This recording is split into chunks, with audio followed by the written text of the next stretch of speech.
देवी सर्वभूतेषु क्रांतिरूपेण संस्थिता नमस्तस्ये नमस्तस्ये नमस्तस्ये नमो नमः। मी भगवद्गीते की जी सुरुवात आहे, धर्मक्षेत्रे कुरुक्षेत्रे, त्यातला पहिला शब्द धर्मक्षेत्रे असा आहे.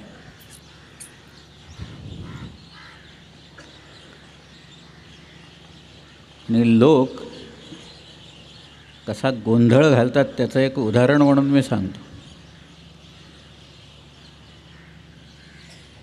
की विनोबांनी गीताई म्हणून त्याचा मराठी अनुवाद केला, पण तिथं त्यांनी तो धर्म हा शब्द वगळून टाकला. आजही बऱ्याच ठिकाणी ही प्रथा चालत आलेली आहेच, पण त्यांनी धर्मक्षेत्री म्हटलं नाही, त्या पवित्र कुरुक्षेत्री असं म्हटलं आहे त्यांनी तिथे. लोकांना या शब्दाचं का वावडा आहे हे एकदा लक्षात आलं चाणाक्ष लोकांच्या की मग कोडी उलगडायला लागतील सगळे. मला आठवतं आहे, मी एकदा, हे तर खूप जुनी गोष्ट आहे, मी त्यावेळेला कमिन्सचा रिजनल मॅनेजर होतो बंगलोरला. पुण्याहून फ्लाईट्स वगैरे असल्या काही नव्हत्या त्यावेळी. मुंबईहून एक इंडियन एअरलाईन्सची फ्लाईट बंगलोरला जायची, त्यामुळे मी सिक्युरिटी वगैरे करून तिथं बसलेलो होतो. नाही, सिक्युरिटीला जायचं होतं मला तिथं आत. सिक्युरिटी की अनाऊन्समेंट करत वाट बघत बसलो. आणि एक युरोपियन मुलगी तिथनं हिंडत होती, पांढरी साडी नेसलेली होती ती.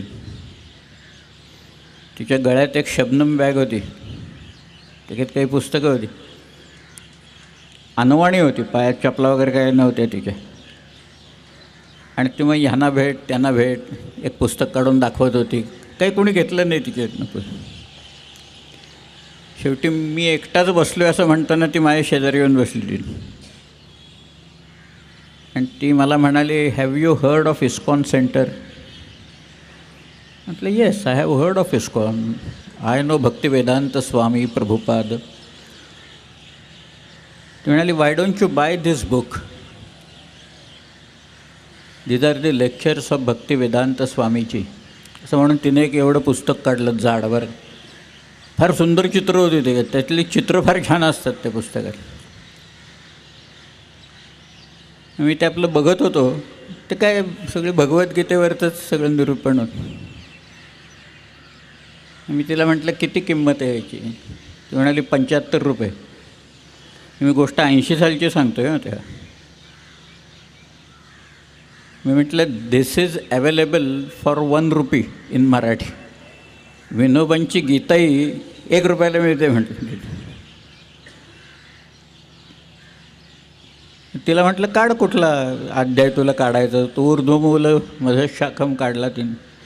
मी श्लोक म्हणून दाखवले आणि तिला अर्थ सांगितला. ती म्हणाली, same has been written by Swamiji over here.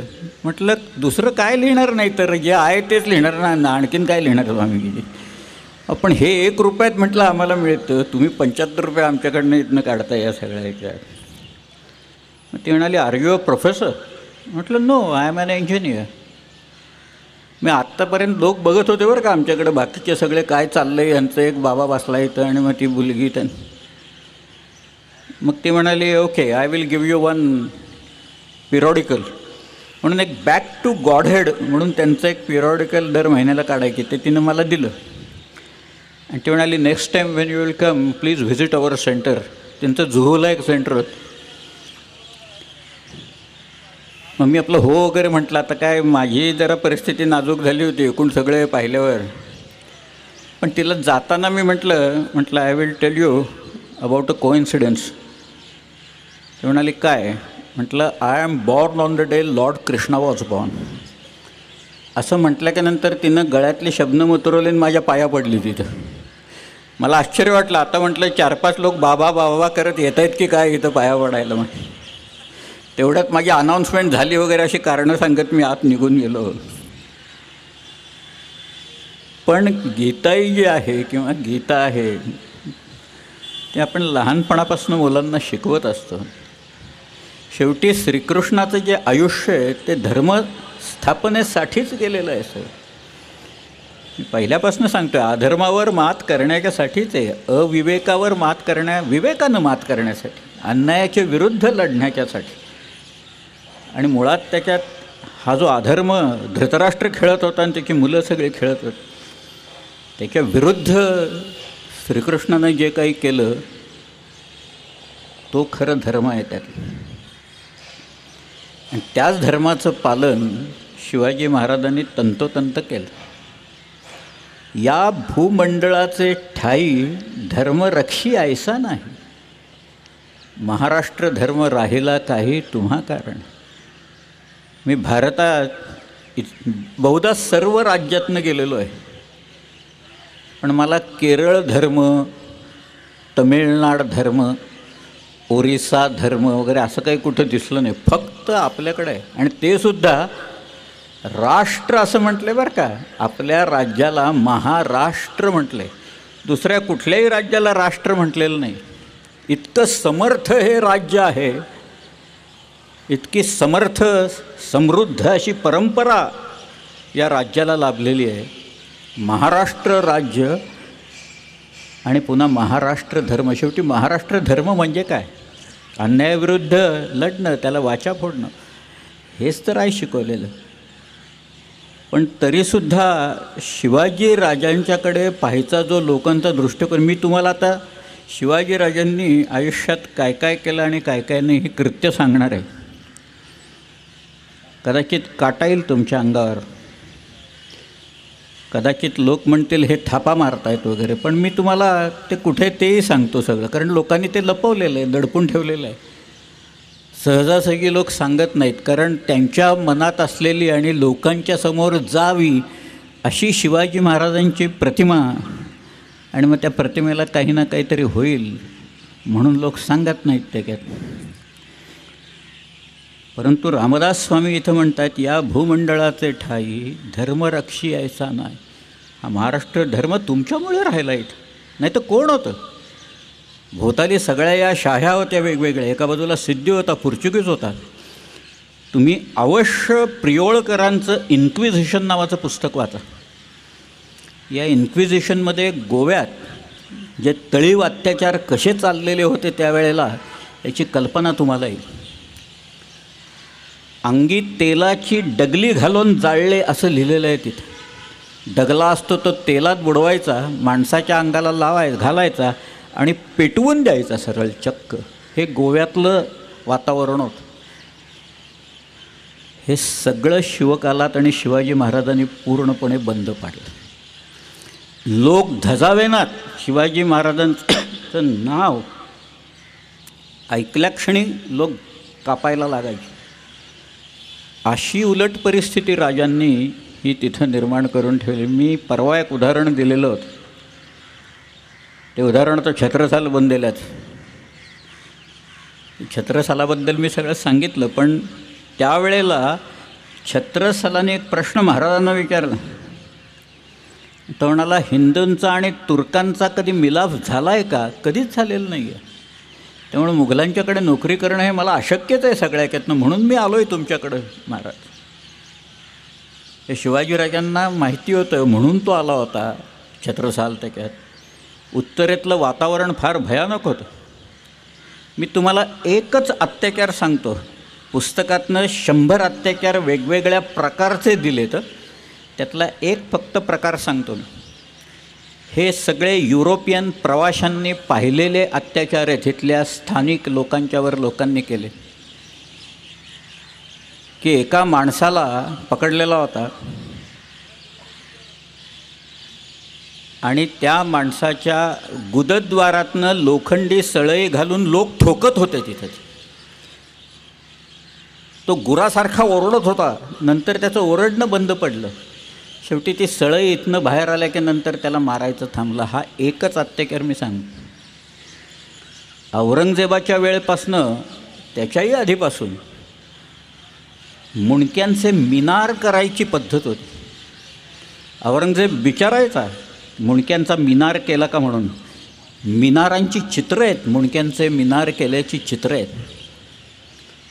Aurangzeb जो दक्षिणेत निघाला त्याच वेळेला दक्षिणच्या स्वारीला त्याला माहीत होतं की आपण मराठा कंट्रीमध्ये जातो आहे आणि it's a long drawn battle, इतक्या सहजासहजी हे युद्ध संपणार नाही आहे.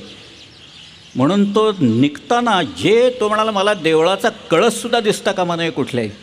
त्यामुळे औरंगजेब ज्या वाटेनं आला त्या वाटेवरची देवळं ही पूर्णपणे पाडून नष्ट करण्यात आली. शिवाजी महाराज 1666ला सुटले आणि त्याच्यानंतर औरंगजेबाची एवढी चितू झाली, सगळे लोक त्याच्याकडे बोट दाखवून म्हणायला लागले याच्या हातावर तुरे घेऊन शिवाजी महाराज पळून गेले तिकडे. इतकी नाचक्की झाली की त्याचा राग औरंगजेबाने काशी विश्वेश्वरावर काढला आणि 69 साली काशी विश्वेश्वर भ्रष्ट करून टाकला. म्हणजे हिंदूंचं जे अत्यंत पवित्र स्थान विश्वेश्वर वाराणसीचा, की मी काल ज्याचं नाव सांगितलं स्लीमन, हेनरी स्लीमन, त्या स्लीमनने असं लिहिलं आहे की मी वाराणसीला बनारसला चाललेलो असताना माझं हृदयाची धडधड वाढली.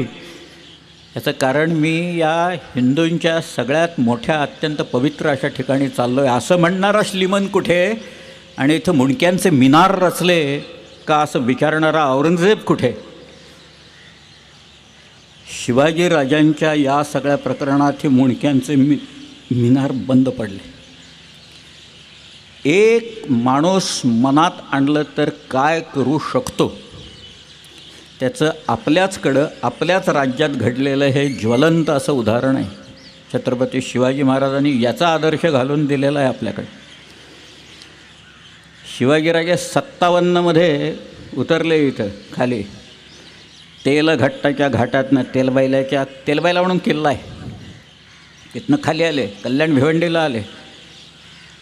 आणि कल्याण आणि भिवंडी हे मी माझ्या मनातलं सांगत नाही आहे, हे मी शिवभारतातला सांगतो आहे. शिवभारत हा ग्रंथ शिवाजी महाराजांच्या आज्ञेवरनं परमानंद गोविंद नेवासकरांनी रचला. 31 अध्याय पूर्ण आहेत, त्याच्यात 32व्यात 9 श्लोक आहेत.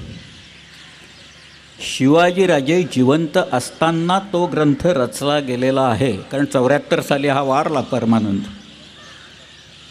त्या परमानंदांनी असं त्याच्यात लिहिलेलं आहे की शिवाजीराजे कल्याण भिवंडीला आले आणि तिथं ज्या देवळांच्या मशिदी झालेल्या होत्या त्या शिवाजीराजांनी परत तिथं देवळं बांधली आणि तिथल्या काझी आणि मौलवींना कैद करून नेलं. आणि या मुलाचे जर का हे उपद्व्याप असे चालले तर आपल्या धर्मप्रसाराला अडथळा येईल, म्हणून अफजलखाना मी तुझी नियुक्ती करतो, असं एक वाक्य त्या आदिलशहाच्या मुखात त्या परमानंदानं घातलेलं आहे. मूळ संस्कृत श्लोक असा आहे, त्वया गृहीत्वा कल्याणम तथा भीमपुरीमपी. भीमपुरी म्हणजे भिवंडी.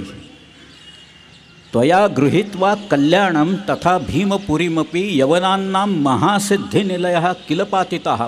पाडून टाकले त्यांनी. आहे कल्पना याची कोणाला? शाळेपासनं आत्तापर्यंत पुस्तकात कुणी लिहायचं धाडस केलं आहे का हे सगळ्याचं? कवींद्राचं सगळं लोकांनी शिवचरित्र लिहित असताना वापरलेलं मात्र हे एवढं मात्र सोडून टाकलं. त्या एवढंच नव्हे, अजून एक सांगतो मी. 1689मध्ये मातबर खान या नावाचा औरंगजेबाचा एक सुभेदार कल्याणला आला आणि त्याच्या मार्फत पत्र अनेक गेली आणि काही आलीसुद्धा. त्याचा जो लेखनिक होता त्याचं नाव जेठमल. या जेठमलांनी ती सगळी पत्रं जी आहेत ती एकत्र करून ठेवली. 100 पत्रं आहेत. त्याला त्याने कारनामा असं नाव दिलं आहे. कारनामा म्हणजे कर्तृत्व, कार म्हणजे काम. कार हा फारसी शब्द आहे. कारखाना जे जिथं काम चालतं त्या कारखान्यात, कार सेवा जी चालती तिथे त्याची कार्य चालतं तिथं मुळात. त्यामुळं कारनामा जेठमल म्हणतात त्याला. त्या कारनाम्यात एक पत्र आहे, सज्जादा नसीनाने लिहिलेलं पत्र आहे ते, या मातबर खानाच्या मार्फत गेलेलं पत्र. त्याच्यात तो असं म्हणतो आहे की इथं कोकणातल्या सगळ्या मशिदीन मदरसे काफर बच्चांनी पाडून टाकलेले आहेत, म्हणजे संभाजीराजांनी. मी माझ्या खर्चाने शेणोलीला एक मशीद बांधलेली आहे, तर तुम्ही पैसे पाठवा, कारण परागंदा झालेले आपले लोक परत यायला लागले, तुम्ही पैसे पाठवले तर आम्ही हे सगळं परत बांधकाम आणि मशिदी बांधून काढू. पण त्यावेळेला संभाजीराजांनी इथं काय केलेलं होतं याचं एका वाक्यात उल्लेख त्या सज्जादा नसीनानी 1689च्या आसपासमधलं, कारण त्यांच्या मृत्यूनंतर लगेच संभाजीराजांच्या मृत्यूच्यानंतर लिहिलेलं पत्र आहे त्याचं. हे सगळं बाजूला ठेवायचं आणि शिवाजीराजे किती सेक्युलर होते हे दाखवायचा सारखा प्रयत्न करायचा. हे गेले असंच चाललेलं आहे सगळं. ही कृत्य काय सांगतायत मग? शिवाजीराजांची ही कृत्य ते सेक्युलर आहेत असं सांगतायत का कुठं काही? नाही. अहो, हा एक राजा जर का झाला नसता तर एव्हाना सगळ्यांची सुनता झाली असती, असं भूषणाने म्हटलेलं आहे. कविभूषण असं म्हणतो आहे, मी तुम्हाला अख्खा त्याचा श्लोकच सांगतो, चला त्याचा. किबले की ठोर बाप बादशाह शाहजहाँ ताको कैद कियो मानो मक्के आग लाई है. बड़ो भाई दारा हाको पकड़ी के मारी डरो मेहर हूँ नाही माको बड़ो सगा भाई है. बंधु तो मुराद बख्श बादी चूक करीबे को बीच ले कुरान खुदा की कसम खाई है. भूषण सुकवी कहे सुनो नवरंगजेब एतो काम किन्हे तेव पादशाही पाई है. आणि दुसरा आहे, देवल गिरावते फिरावते निशान अली ऐसे डूबे राव राने सभी गए लपकी. गौरागन कती आप औरन को दे ताप आपुनी ही बार आप मारी गए दबकी. पीरा पैगंबरा दिगंबरा दिखाई देत सिद्ध की सिद्धाई गई रही बात रब की. काशी हो की कला गई मथुरा मसीद भई अगर शिवाजी न होत तो सुन्नत होतं सबके. असं लिहिलेलं आहे. हे सगळं लपवून ठेवलेलं आहे, लोक दडवून ठेवलेलं आहे. तो असं म्हणतोय, देवळं पाडून टाकलेली आहेत, देवलं गिरावत फिरावते निशाना आली. त्यावेळेची परिस्थिती काय आहे ती तो भूषण सांगतोय. उत्तर प्रदेशमधलाच आहे तो. यमुनेच्या काठी त्रिविक्रमपूर म्हणून एक गाव आहे, तिकमापूर, घाटमपूर परगण्यात आहे. तुम्ही कानपूरहून जर का हमीरपूरला जायला लागला तर वाटेत घाटमपूर सचेंदीन तिकमापूर. त्याच्या पलीकडं अगदी जवळ गाव आहे, त्याचं नाव आहे अकबरपूर बिरबल जिथनं आला ते गाव तिथनंच. आणि तो म्हणतोच आहे स्वतः की बिरबल जिथनं आला तिथनंच मी आलो आहे म्हणून. देसन ते गुणी आवत जाचनताही तिन में आयो एक कवी भूषण कही तुझाई. विच कनौज कुल कश्यपी रत्नाकर सुत धीर रहत त्रिविक्रमपूर सदा तरणी तनुजा तीर. त्या कालिंदीच्या यमुनेच्या काठावर असलेल्या तिकमापूरमधनं मी इथं आलो आहे. आणि त्यांनी ती सगळ्या बातम्या तिथं ऐकल्या. शिवाजीराजे आग्र्याहून निसटले ही इतकी आश्चर्यकारक आणि बातमी होती त्यावेळेची. खरं लोक हादरले सगळे, आग्र्याच्या भोवतालचे सगळे लोक हादरलेत. म्हणजे त्यावेळेला कल्पना लोकांच्या अशा आहेत. एक भूषणाचा छंद असा आहे, म्हणजे त्याच्यातनं लोकांच्या मनात शिवाजीराजांच्याबद्दल काय कल्पना झाल्या होत्या म्हणून सांगतोय मी. तो म्हणतोय, चारी चारी चौकी जहाँ चकता की चहूँ और सांजरू भोर लगे रही जिय लेवा की. सगळीकडे जीव घेण्या चौक्या आहेत, चारी बाजूला लागलेल्या आहेत. सांजरू भोर, रात्रीपासनं संध्याकाळपासनं भोर म्हणजे पहाटेपर्यंत त्या चौक्या लागल्यात. चारी चारी चौकी जहाँ चकता म्हणजे औरंगजेब, चुगताई वंशाचा म्हणजे चंगीज वंशाचा हा जो आहे माणूस. चारी चारी चौकी जहाँ चकता की चहूँ और सांजरू भोर लगे रही जिय लेवा की. कंधे धरे कावड़ चलो जब चाँव से एक लिए एक जात चले मेवा की. भैंस को उतारी डार्यो डंबर निवारी डार्यो कर्यो भैंस और जब चलियो साथ मेवा की. आता शेवटची ओळ बघा. पौन हो कि पंछी हो कि गुटका की गौन हो देखो कोण भांती गयो करामात सेवा की.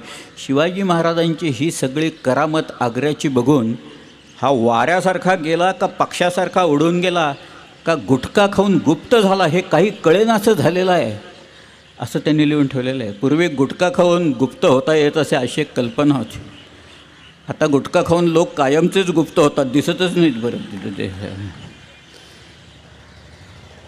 पण त्यावेळेला लोकांची मनस्थिती काय झालेली होती, एक सामाजिक धारणा काय होती, सामाजिक भावना काय होती, हे त्याचं चित्रण, शब्दचित्रण, शाब्दिक चित्रण भूषणांनी त्याच्या छंदातनं हे सगळं केलेलं आहे. तो म्हणतोय देवल गिरावते, देवळं पाडली आहेत, फिरावते निशाणा आली, आलिक्या नावानं निशाणं फिरवत आहेत.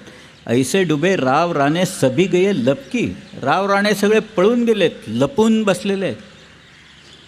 गौरा गणपती आप, तो म्हणतो अरे गौरी आणि गणपती तुम्ही विघ्नहर्त्या देवता ना, तुमची वेळ येता तुम्ही कुठं लपून बसलाय, असं म्हणतोय. गौरा गणपती आप औरन को देत ताप, आपुनीही बार आप मारी गये दबकी.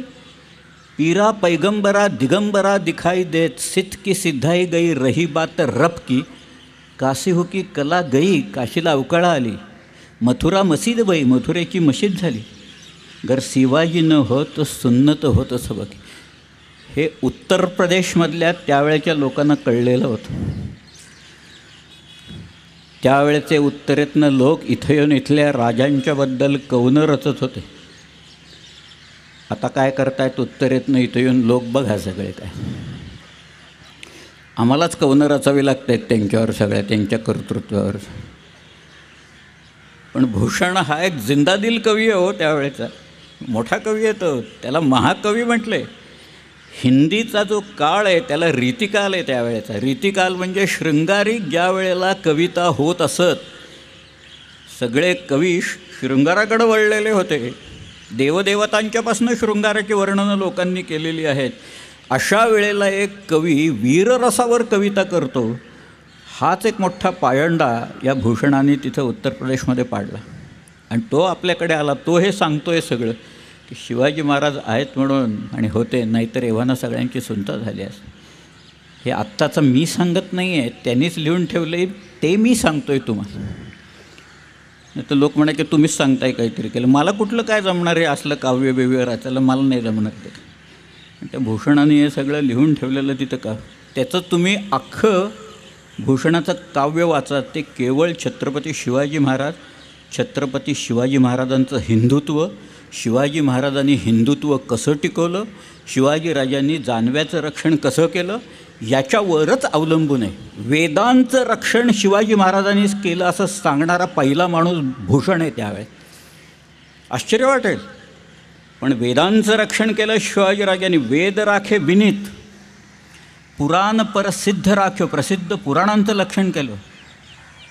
राम नाम राख्यो अति रसना सुधर्मे, रामनामाचं जिव्हेवर रक्षण केलं, मुखात रामनामाचं रक्षण केलं असं तो म्हणतोय. वेद राखे विनीत, पुराण पर सिद्ध राख्यो, राम नाम राख्यो अति रसना सुधर्मे. हिंदुन की चोटी रोटी राखी है सिपाहन की, कंधे में जनेऊ राख्यो, माला राखी गरमे.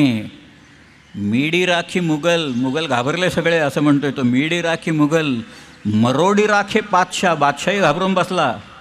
बैरी पिसी राखे, वरदान राख्यो कर्मे. शेवटची ओळ नितांत सुंदर आहे, त्याच्यातच सार आहे. शिवचरित्राचं सार तुम्ही म्हटलं तरी चालेल. राजन की हद राखी, तू तुझ्या राज्याच्या सरहद्दींचं रक्षण केलंस. राजन की हद राखी, कशाच्या जोरावर? तलवारीच्या बळावर, शस्त्राच्या बळावर. राजन की हद राखी तेग बल शिवराय, देव राखे देवल स्वधर्म राख्यो घर में. देवांचं रक्षण केलं, देवळांचं रक्षण केलं आणि स्वधर्माचं रक्षण हे राजा तू तुझ्या तलवारीच्या बळावर केलंस, हे सांगणारा भूषण पाहिला तिथं. काय सांगायचं आता त्याच्याबद्दल, आणि काय शिवाजी महाराजांच्याबद्दल किती गोष्टी सांगायच्या. उत्तरेतल्या लोकांना आकलन झालं, ते आमच्या लोकांना इथं होत नाही अशी परिस्थिती आहे तिथं. अरे सांगा ना, मी जिथं जिथं गेलो, शिवाजी महाराजांची ओळख भारतातल्या इतर प्रदेशातनं काही ठिकाणी जरी लुटारू म्हणून होत असली तरी शिवाजीराजांनी हिंदूंचं रक्षण केलं हे मात्र लोकांना माहिती आहे, फार आसामपर्यंत.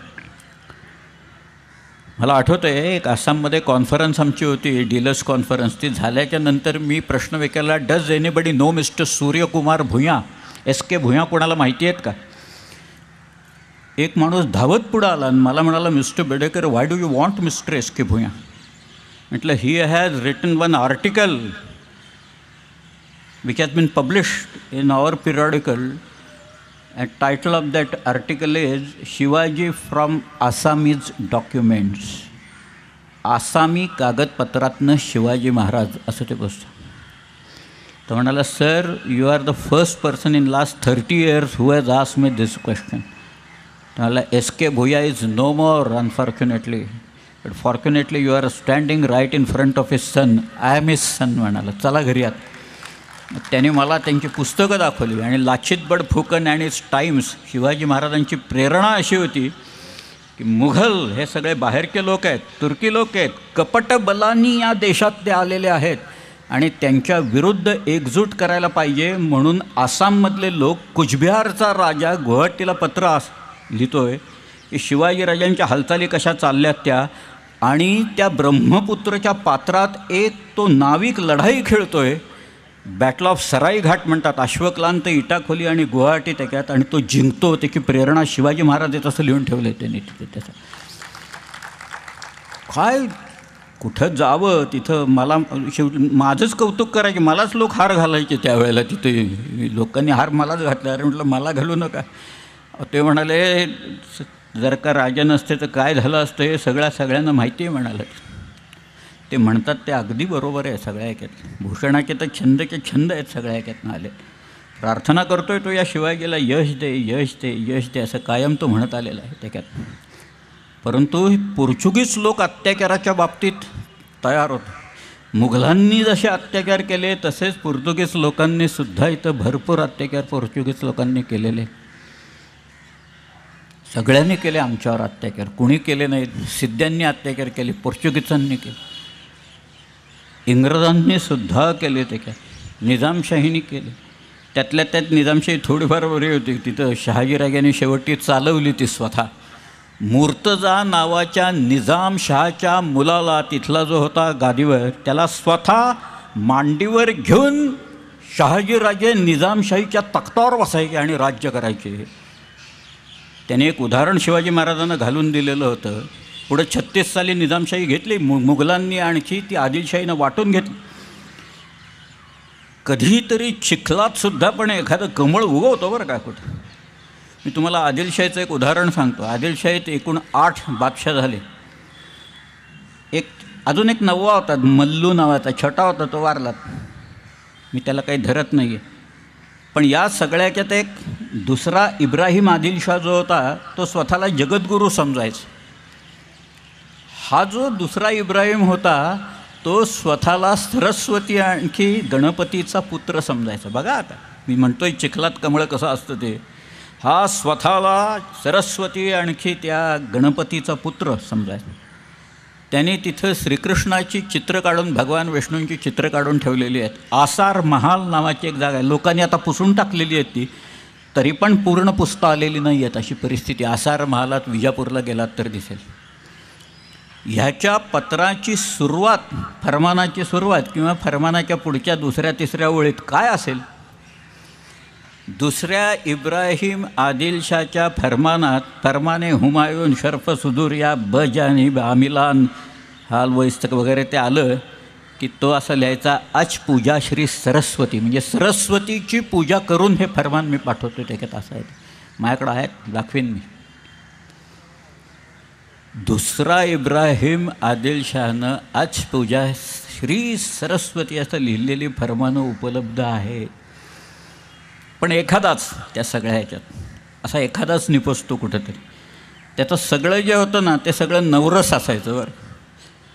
त्यांनी तिथं एक नवरस, त्याचं नवरसनामा या नावाचा एक ग्रंथ रचून घेतला. ते नवरसपूर या नावाचं एक गाव वसवलं त्यांनी. त्याचा तंबोरा होता, तो गाणीबिणी म्हणायचा, रागदारी वगैरे म्हणायचा, सगळं स्वतःच म्हणायचं. त्याच्या तंबोऱ्याचं नाव होतं मोती खान, असं त्याचं नाव होतं ते तंबोऱ्याचं.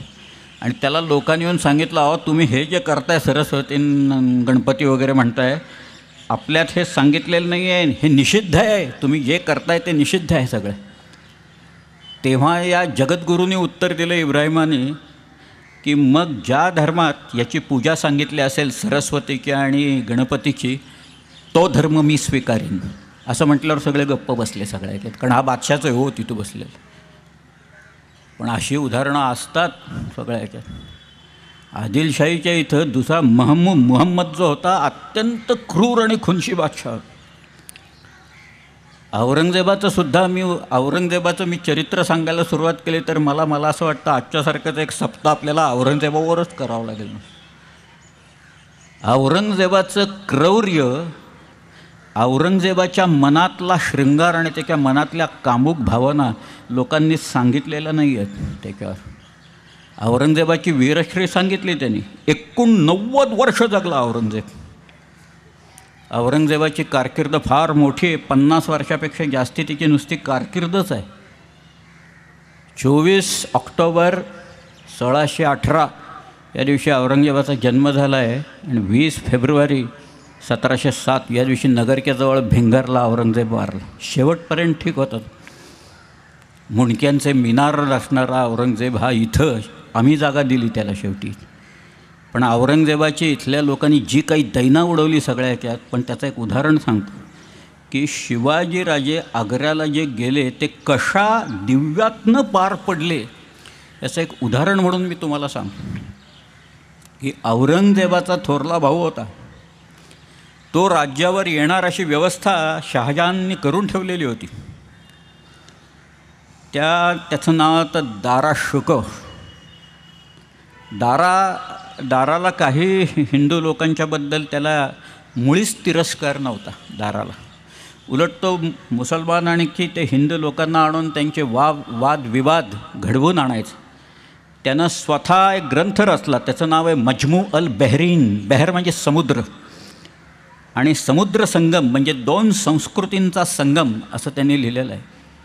त्यांनी उपनिषदांचं फारसीमध्ये भाषांतर करून घेतलं आणि त्याला नाव दिलं अल्लोपनिषद असं त्यांनी नाव दिलेलं आहे. एक शेख सरमद या नावाचा त्याचा एक गुरु होता. या सरमदच्या बरोबर तो नेहमी वाटाघाटी करायचा. या सरमदचं सुद्धा मुंडकं औरंगजेबानेच उडवलं. गुरु तेग बहादुरांचं जसं मस्तक औरंगजेबाने उडवलं तसंच या सरमदाचं मस्तक त्याने उडवलं. पण सामूगडला लढाई झाली की गादीवर आता कोण येणार, कोण बसणार. त्यामुळे दारा शिकोव आणि औरंगजेब यांची लढाई ही सामूगडला झाली. मुराद बक्ष म्हणून त्याचा भाऊ होता. औरंगजेबाने त्याला सांगितलं की आपण ही लढाई मारली की मीच तुला बादशाह करणार, बादशाह तूच आहेस हे सगळ्या असं म्हणून ही लढाई त्यांनी मारली. दारा पळून गेला. पण दारा स्वतःच्याच लोकांच्या इथं सापडला. मलिक जीवन नावाचा माणूस होता. तुम्ही कधी भक्कर आणि सक्कर नावाचे किल्ले वगैरे ऐकलेत पाकिस्तानमधले. आत्ता पाकिस्तानमध्ये आहेत ते, त्यावेळेला आपल्याचकडे होते सगळे. पण तिथं जीवन मलिकनं त्याला पकडला आणि दारा शुकोला औरंगजेबाच्याकडे आणून सोडला त्यांनी दिल्लीत एक खिजरबाग नावाची बाग आहे.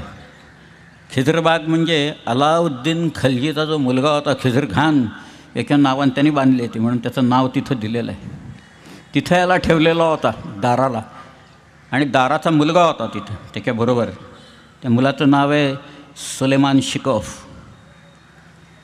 आणि औरंगजेब वाट बघत बसला होता मुहूर्ताची. असा एक कोणता भाग्याचा दिवस पंडितांच्याकडनं आपण त्यांचे जे असतील कोण त्यांच्याकडनं हुडकून काढू की भावाला मारायचा त्या दिवशी म्हणून, हे जास्तीत जास्त फायदा मला होईल. म्हणून औरंगजेबाने तो दिवस हुडकून काढला. आणि त्याचा एक गुलाम होता, त्याचं नाव नजर बेग चिल्हा. त्या नजर बेगाला सांगितलं की तू जा आणि जे काम मी तुला सांगितलं ते काम करून येतो. नजरबेग चिल्हा बरोबर 6 माणसं घेऊन निघाला. खिजरबागेत आला. त्याला पाहिल्यावर दारा शुकोने ओळखलं की आपला मृत्यू जवळ आलेला आहे. त्याचा जो मुलगा आहे तो म्हणाला अब्बूला मारायच्या आधी मला मारा. पण त्या मुलाला बाजूला काढला. नजरबेग चिल्हाने त्या दाराला पाडला. म्हणजे मुघल सल्तनतीत तख्ते ताऊस म्हणजे मोर, मयुरासन होतं ते, त्याच्यावर बसणारा आणि पुढचा बादशाह याला नजरबेग चिल्हाने जमिनीवर पाडून एका कट्यारीनं त्याचं मस्तक चराचरा चिरलं. आणि ते मस्तक घेऊन हा नजरबेग चिल्हा हा औरंगजेबाकडे आला. संध्याकाळची वेळ होती. औरंगजेब बागेत बसलेला होता आणि तो घेऊन आला नजरबेग दाराचं मस्तक आणि म्हणाला हुजूर दुश्मन का स्तर लाया हूं. दुश्मन म्हणजे थोरला भाऊ. त्याचं मुंडकं आणले. औरंगजेब म्हणाला, जरा प्रकाश कमी आहे, चिरागदानं घेऊन या, क्षमादानं घेऊन या. क्षमादानं लोक घेऊन आले. ते दोन्ही बाजूला उभे राहिले. औरंगजेबाने त्या मस्तकाकडे पाहिलं. इथनं रक्त आलं होतं, नाकातनं, ओठातनं, डोळ्यातनं. ते पुसून घ्या म्हणाला सगळं. ते सगळं त्यांनी पुसून घेतलं. मग औरंगजेबाने परत पाहिलं आपल्या भावाच्या मस्तकाकडं. मग ते शामूगडच्या लढाईत त्या दाराचा किमांश पडलेला होता, तो औरंगजेबाकडे कोणीतरी आणून ठेवलेला होता. तो औरंगजेबाच्या खापगाह म्हणजे शयनगृहात होता. तो त्यांनी आणायला सांगितला. आणि मग तो किमांश आणल्यावर औरंगजेब उठला स्वतः. त्याने तो किमांश हातात घेतला आणि दाराच्या त्या मस्तकावर घातला असा.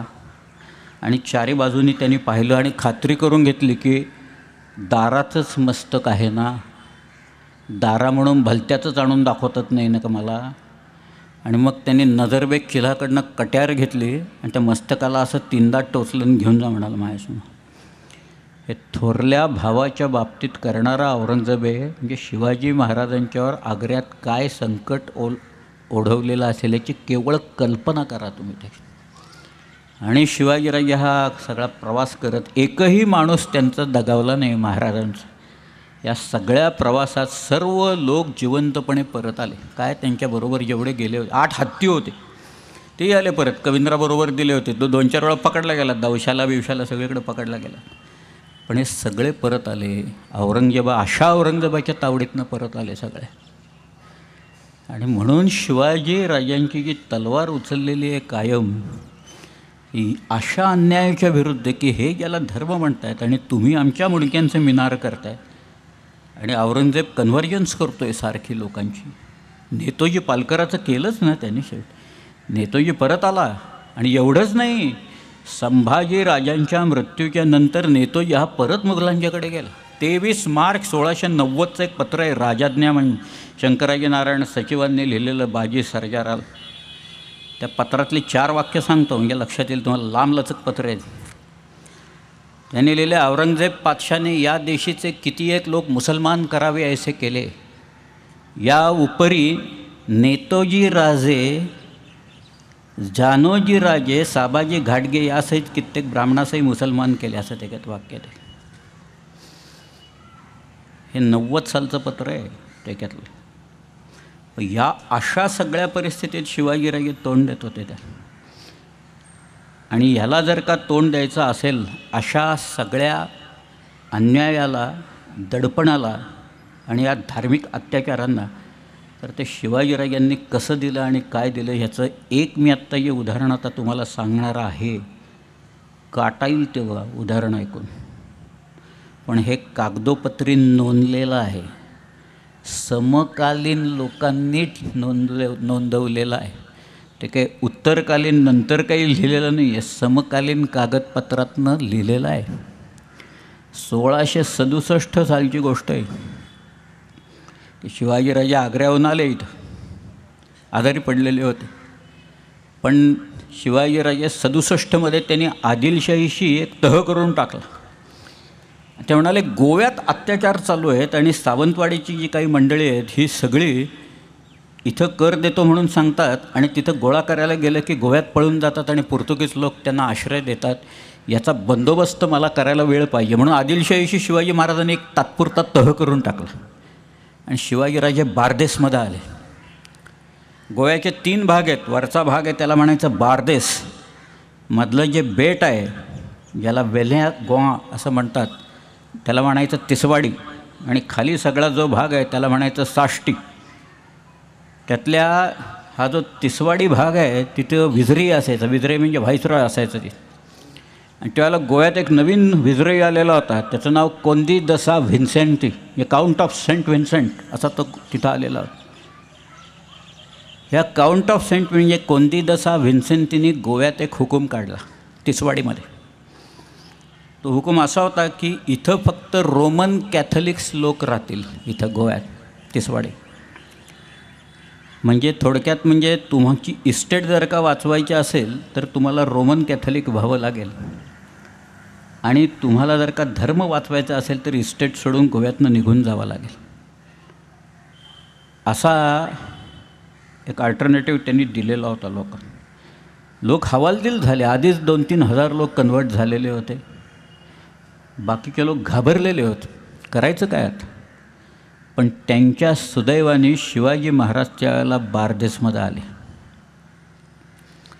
कोणीतरी या लोकांना सांगितलं, अरे जा, शिवाजी महाराज आले, तुमचं गाऱ्हाणं काय असेल ते त्यांना जाऊन सांगा. तो हे लोक शिवाजी महाराजांच्याकडे आले आणि त्यांनी सांगितलं, गोव्यात अत्याचार चालू आहेत. आता एक नवीन हुकूम काढला आहे की इस्टेटी टाकून निघून जा, वाचवायचे असतील तर त्यांचा धर्म स्वीकारा. शिवाजीराजे म्हणाले, असं? त्याने आपल्या लोकांना सांगितलं, गोव्याच्या सरहद्दीतलं एक गावच्या गाव उचलून लोकांच्या सकट पकडून आणायचं. आणलं. 1500 लोक आहेत. मर्द औरत कच्चे बच्चे असं लिहिले. तहच आहे तो, त्याला मी काय करणार. 1667 चालतं तहच आहे. हीच वाक्य आहेत, शब्द आहेत. मर्द औरत कच्चे बच्चे. वेंगुर्ल्याचे डच म्हणत आहेत, त्याच्यात 800 बायकाच होत्या म्हणून. काही असतील कमी जास्त त्या सगळ्याच्यात, पण ही सगळी मंडळी पकडून आणली. त्याच्यात 4 जेसवाईट पाद्री होते. म्हणजे त्यांच्यातसुद्धा खूप पंथ आहेत, फ्रान्सिस्कन, डॉमिनिकन्स वगैरे. हे जेसुइट्स आहेत ना, ते अत्यंत कडवे सगळे लोक. तर कुणीतरी शिवाजी महाराजांनी सांगितलं, ते गोव्यात हुकूम काढला ना तो, त्याच्यात हे 4 पाद्री सामील होते त्याच्यात. शिवाजीराजे म्हणाले, त्यांना पुढे घेऊन ये इकडं. आणलं त्यांना पुढे. महाराजांनी सांगितलं, त्यांना विचारा, तुम्ही आता आमच्या भूमीवर उभ्या आहात इथं, त्या सगळ्या, आमचा धर्म स्वीकारताय का असं विचारत आहे. लोकांनी विचारलं. ते म्हणाले, नाही, आम्ही नाही होणार, आम्ही कन्वर्ट होणार नाही. शिवाजीराजे म्हणाले, नाही म्हणतायत ना, या 4 पाद्र्यांची मस्तकं मारा आणि द्या गोव्यात पाठवून त्या विजयराईकडं. त्या 4घांची मस्तकं मारली आणि त्या विजयराईला पाठवून दिल्या की नंतर तत्क्षणी त्यांनी तो हुकूम मागं घेतला ताबडतोब कन्वर्ट. आजाराला औषध ताबडतोब द्यावं लागतं. आजार नाही तर बळावतो फार. तसं नाही, त्यांना माहिती होतं महाराजांना काय चाललं आहे आणि काय नाही. मी तर गोव्यात एक चित्र पाहिलं आहे. त्याच्यात एका पोर्चुगीज तो जो पॅड्री होता, त्या पॅड्रीचं मस्तक कापायचं काम चाललं आहे आणि शिवाजी महाराजांच्यासारखा एक माणूस तिथं दिसतो आहे आणि बाकीचे सगळे लोक जमले. तसं एक चित्र आहे. त्याचं साल जे काही होतं ना, ते खोडून भलतंच साल लोकांनी त्याच्यावर घालून खोडलेलं सुद्धा दिसतं आहे त्याच्यावर स्पष्टपणे. ते चित्र मोठं पेंटिंग आहे, ऑइल पेंटिंग गोव्यात आहे. मला आता सांगा, जर का असं असेल, मग शिवाजीराजांना कोणत्या धर्माची अपेक्षा होती? असा काही सेक्युलर वेगळा धर्म होता महाराजांना? हे काय सांगतायत? हे कागदपत्र सांगतायत, आत्ताचे लोक नाही. आत्ताच्या लोकांनी कुणीही उठावं आणि काही तुम्ही कागद सांगा ना. मग कुठे कागद? समकालीन कागद काय म्हणताय? राजापूर लुटलं शिवाजी महाराजांनी. ते राजापूर लुटल्याच्या नंतर तिथला जो ऑक्झिंडन आहे किंवा त्याच्या आधी आपलं हेनरी रेव्हिंग्टन आहे तिथं, हा जो रेव्हिंग्टननी पत्र जी काही शिवाजी महाराजांना लिहिलेली आहेत, त्याच्यात एक वरती तो कुणाला ॲड्रेस करतो माहिती आहे का? शिवाजीराजांना पत्र ॲड्रेस करायचं तर तो म्हणतो general of the Hindu forces असं म्हणतो तो त्या सगळ्या, की त्यांना ॲडव्हाइट केलं तर हिंदू फोर्सेस. मला लोकांनी एकदा विचारलं, शिवाजी महाराजांच्या पत्रात हिंदू असा शब्दच येत नाही म्हणून. म्हटलं तुम्ही किती पत्र पाहिलेली तरी आहेत, निदान वाचलेली तर मरूच देत म्हटलं, जाऊ दे, पण नुसती पाहिलेली तरी किती आहेत. म्हटलं जी जी वतनाची पत्रं आहेत महाराजांची, त्याच्यात 2 वाक्य येतात खाली तळात लिहिलेले, ती वाचा म्हटलं.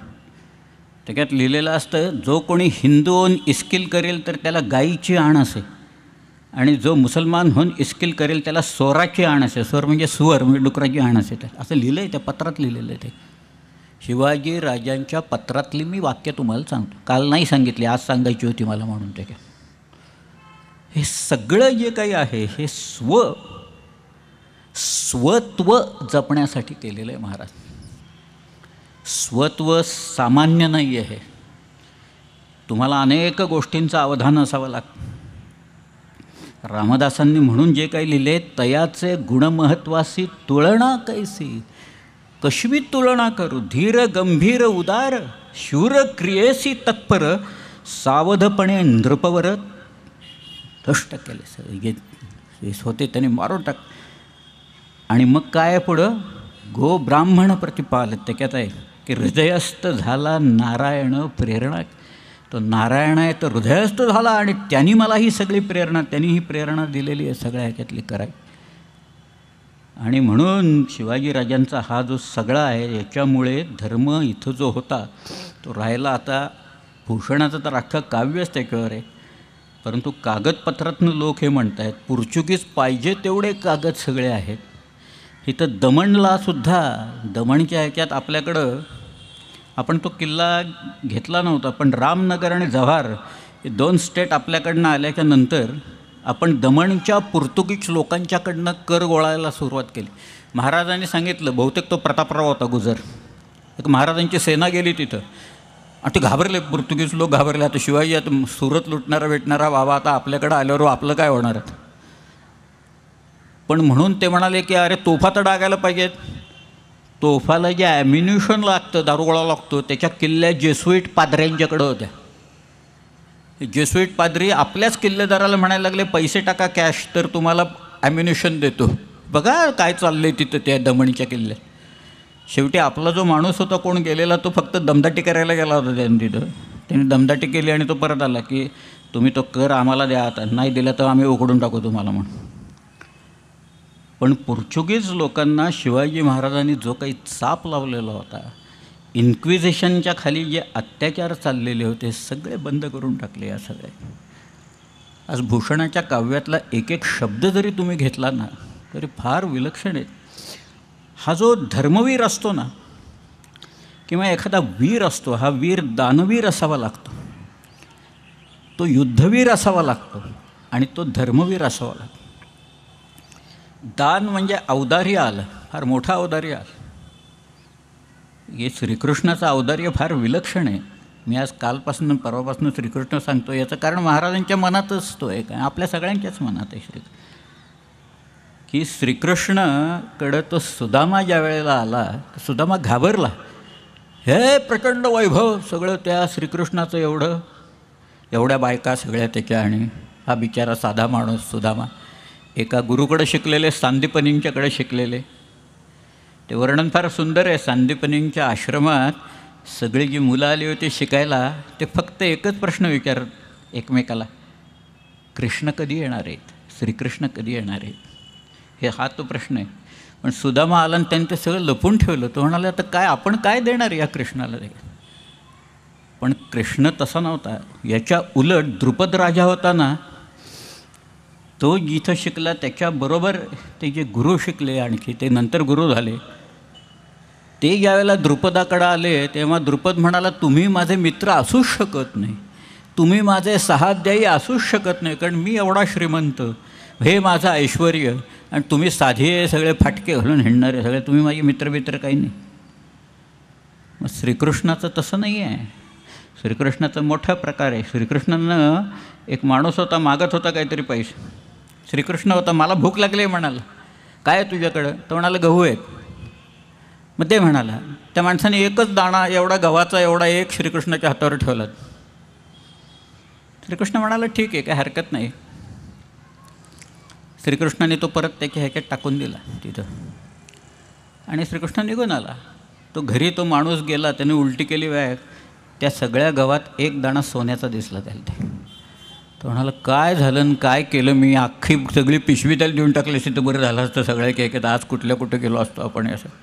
पण हे जे औदार्य आहे हे औदार्य फार महत्त्वाचं आहे की शिवाजीराजे जे काही सांगतायत संतांच्या बाबतीत त्यांचं जे कार्य ते करतायत. संत ही काही सामान्य गोष्ट महाराष्ट्रातली नाही. महाराष्ट्राला आज जो पाया आपल्याला लाभलेला आहे त्याच्यात संतांची वाणी ही फारच विलक्षण आहे. मग तो कोणी असू दे, अगदी भले नामदेव महाराज आमचे, यांनी आता ग्रंथ दिला आहे नरवण्यांनी, ते का मोठमोठे लोक आहेत त्या सगळे. ज्ञानेश्वर म्हणताय तिथं आमची भाषाच अशी आहे सगळ्या ह्याच्यात.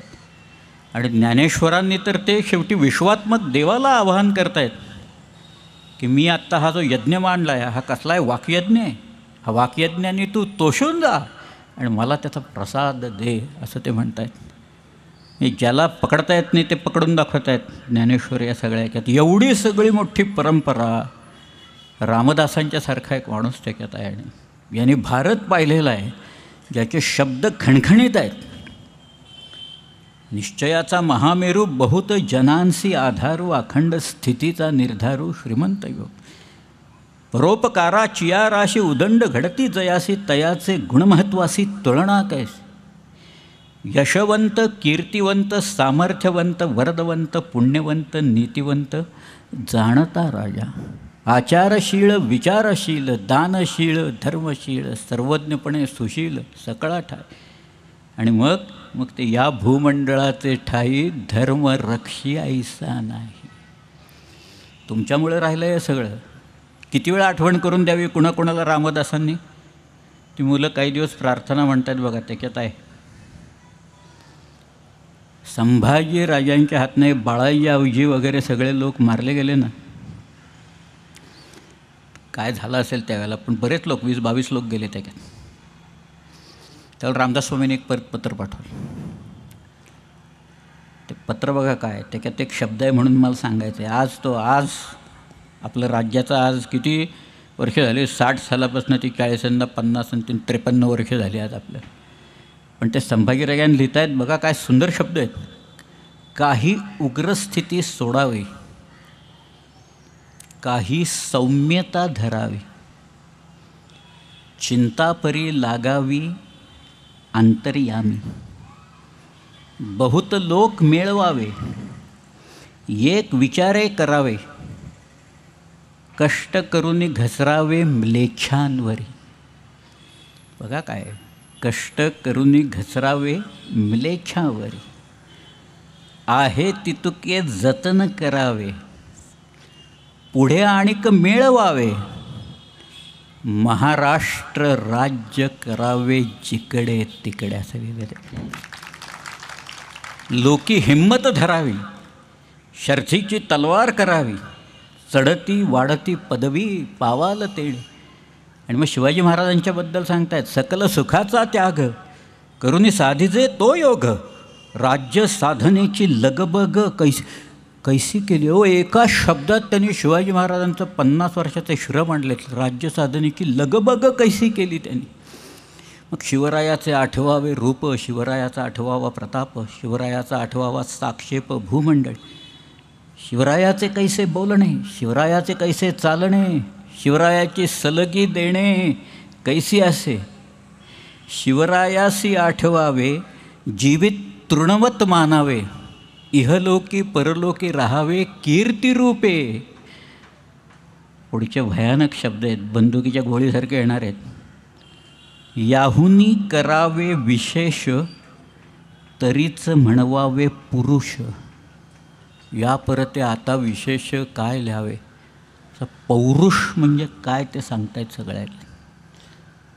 पौरुष कशात आहे ते सांगतायत. वडिलांचं सगळं आठवा, लगबग कशी केली त्यांनी हे राज्य साधनेच्यासाठी ती आठवून बघा सगळ्या ह्याच्यात.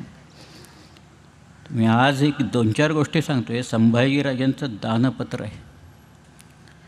संभाजीराजांना त्यांचं एकूण अपेक्षेपेक्षा राज्य लवकर मिळालं संभाजीराजांना. म्हणून संभाजीराजांनी 10,000 सुवर्णमुद्रा देण्याचं, नामदेव भट्ट बाकरे यांचे चिरंजीव, त्यांना तो स्वामी म्हणतो, त्यांना प्रतिवर्षी 10,000 सुवर्णमुद्रा द्यायचं ते दानाचं पत्र आहे. त्याच्यावरती 2 ओळी स्वतः संभाजीराजांनी त्यांच्या हस्ताक्षरात लिहिल्या आहेत. संस्कृतमधनं दानपत्र आहेत.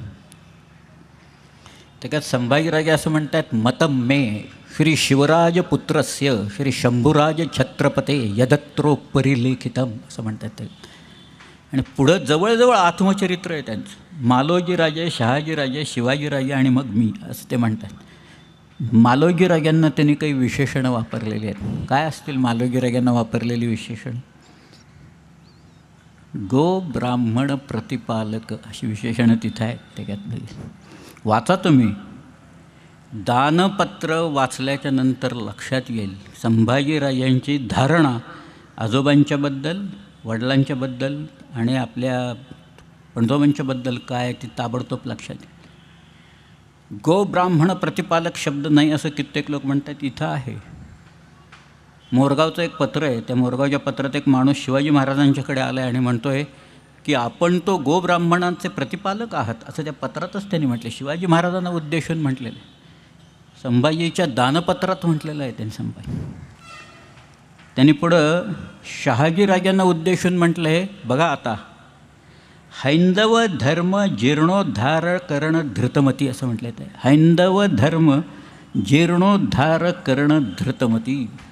शहाजीराजांनी हिंदवी धर्माच्या पुनरुत्थानासाठी आणि जीर्णोद्धारासाठी काही ना काहीतरी प्रयत्न केलेले आहेत, मोठे प्रयत्न आहेत. कदाचित कागदपत्रांच्या अभावी आपल्याला माहिती नसतील देखील, परंतु शहाजीराजांच्यापासूनच या हैंदवी धर्माची रक्षा आणि त्याचं पुनरुत्थानासाठी पुनरुज्जीवनाची सुरुवात ही निश्चितपणे तिथं झालेली आहे. हे संभाजीराजांच्या दानपत्रावरनं आपल्याला कळून येते. हैंदव धर्म म्हणजे कुठला धर्म? स्वतः संभाजीराजे म्हणत आहेत, शिवाजीराजांचे चिरंजीव म्हणत आहेत सगळ्या. म्हणजे कुठला धर्म? भलता सेक्युलर धर्म आहे का याच्यात कुठं आता आलेलं? ते काय नाही आहे. शिवाजी महाराजांची प्रतिमा जी आहे लोकांच्या समोर उभी केलेली आहे, आणि आता कागदपत्र काय सांगतात ह्याच्यात तफावत आणि फरक आहे की नाही तुम्ही मला सांगा. कारण आता मी शिवाजी महाराजांच्यावर येणार आहे तिथं, आणि मग कळून येईल काय संभाजीराजे शिवाजी महाराजांच्या या सगळ्या कर्तृत्वाकडं कोणत्या दृष्टिकोनातनं बघतायत. त्यांनी असं लिहिले, माझे वडील कसे आहेत, म्लेच्छ क्षय दीक्षित असं लिहिले. म्लेच्छांच्या क्षयाचीच दीक्षा घेतलेले माझे वडील आहेत. निर्धारित म्लेच्छ क्षय निदान, म्लेच्छाच्या क्षयाचा निर्धार केलेले माझे वडील आहेत तिथे या सगळ्यात. असं शिवाजी महाराजांच्याबद्दल हे संभाजी महाराजांनी दानपत्रात त्यांच्या लिहून ठेवलेलं आहे. त्यांची धारणा शिवाजीराजांच्याकडे बघायची काय आहे आपल्या लक्षात येईल. हे पाहिल्याच्या नंतर म्हणजे मग धर्म धर्म धर्म जे काही म्हणतात तो धर्म कुठला आहे? आज स्वधर्म आहे तो. एक स्वप्रत्यय लागल्याच्या नंतर मी म्हटलं ना, एक रोमांच उभे राहतात तद्वत. ते एक प्रणाली आहे आमची, वेगळी प्रणाली आहे, आमच्या राज्याची प्रणाली आहे. काय दिलं नाही महाराष्ट्राने लोकांना. महाराष्ट्राने क्रांतीचा संदेश दिलेला आहे, सामाजिक उन्नतीचा महाराष्ट्राने दिलेला आहे संदेश, शैक्षणिक उन्नतीचा महाराष्ट्राने पाया घातलेला आहे सगळ्याच्या. क्रांतीचे तर सगळे अग्रदूत जे काही झाले त्यांना जो विचार होता, हा विचार कोणी दिलेला आहे? विचार आपल्या लोकांनी दिला आहे, महाराष्ट्रातल्या लोकांनी दिलेला आहे सगळ्या. अन्यायाचा प्रतिकार करण्याच्यासाठी म्हणून जे काही आहे ते सगळं महाराष्ट्राने सगळ्यात पहिल्यांदा केलेलं. हा तो महाराष्ट्र अपेक्षित आहे. शिवाजीराजांचं जे स्वराज्य आहे आणि तो महाराष्ट्र आहे तो हाच आहे. हैंदव धर्म जीर्णोद्धार करणं धृतमती आणि म्लेच्छ क्षय दीक्षित. आता अजून एकच सांगतो त्याच्यात, फारच ते विलक्षणच आहे सगळं.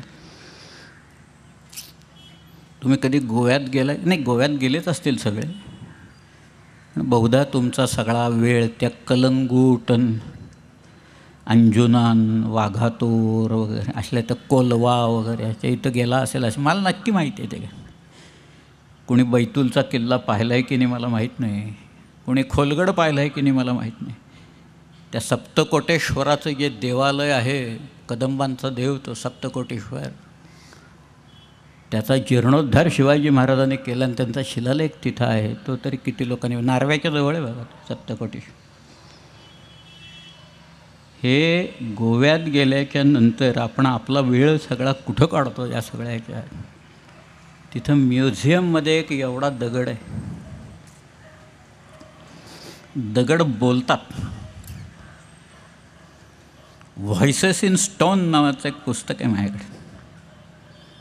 मला आश्चर्य, मी कसे दगड बोलतात त्याचं एक उदाहरण म्हणून मी सांगतो. मी इंग्लंडमध्ये गेलो होतो, तिथं नॅशनल गॅलरीत गेलो.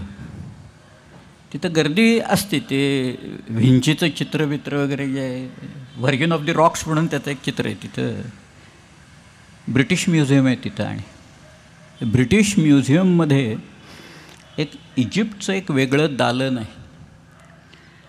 आणि मी ज्या वेळेला गेलो तिथं त्यावेळेला एका दगडाच्या समोर प्रचंड गर्दी झालेली होती, लोक बघत होते तिकडं. म्हटलं जाऊ दे, इथं वेळ घालवण्यात अर्थ नाही, काहीतरी दगडाकडं बघत बसलेले लोक आहेत. म्हटलं काय, आपण आपलं पुढं निघून जावं. मी इंग्लंडहून परत आलो, आणि जेव्हा मी माझा इजिप्तवरचा अभ्यास सुरू केला त्यावेळेला मी म्हटलं आपण काय पाहिलं नाही आणि हे बरोबर नाही केलं. म्हटलं तो जो दगड आहे तिथं 4.5 फूट उंचीचा दगड तुटला आहे, 2-3 बाजूंनी. त्याला ब्रिटिश लोक रोझेटा स्टोन असं म्हणतात.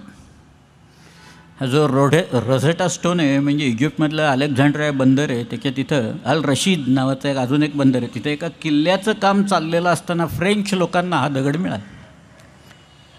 तोपर्यंत आत्ता तुम्ही इजिप्तमध्ये गेलात तर सगळीकडे जी चित्रलिपी आहे ना, ज्याला हायरोग्लिफ्स म्हणतात, ते हायरोग्लिफ्समध्ये आहे सगळं. ते काही वाचता सामान्य माणसाला येणार नाही कधीच. परंतु ते काय कळतच नव्हतं कोणाला. हायरोग्लिफिक म्हणजे आहे तरी काय बाबा. हा जो दगड आहे ना, ह्या दगडात 3 वेगवेगळ्या लिपीत मजकूर लिहिलेला आहे. बघा कशी की कुठं मिळते सगळी. त्याच्यात हायरोग्लिफ होती, मध्ये डेमॉटिक होतं आणि खाली ग्रीक लिहिलेलं होतं. आणि त्या हायरोग्लिफची अशा विंडोज, त्याला कारतूश म्हणतात. काडतूस असतं ना आपलं बंदुकीचं, तो मुळात फ्रेंच शब्द आहे, त्याला कारतूश. ते कारतूश केलेलं होतं त्याला. झा फ्रान्सवा शॉम्पोलिऑ नावाचा एका फ्रेंच माणसाने 14 वर्ष त्याच्या आयुष्यातली घालवली आणि त्यांनी ते डिकोड केलं सगळं. का? कारण ग्रीक वॉज नोन लँग्वेज. त्या नोन लँग्वेजवरनं त्यांनी हायरोग्लिफ्स होती ती पूर्ण डिकोड करून टाकली, डिसायफर केली. सगळे लोक इजिप्तकडं धावायला लागले, ते वाचायला लागले सगळ्या ह्याच्यातनं. आणि मग ते इजिप्तचं सगळा भूतकाळ आहे तो लोकांच्या समोर आला त्या हायरोग्लिफिक्समधनं लिहिलेलाचा. तसा हा दगड आहे. इथं एकाच ह्याच्यात मजकूर आहे, काही 3 ह्याच्यात नाही, वाचता येतो सरळ दगड.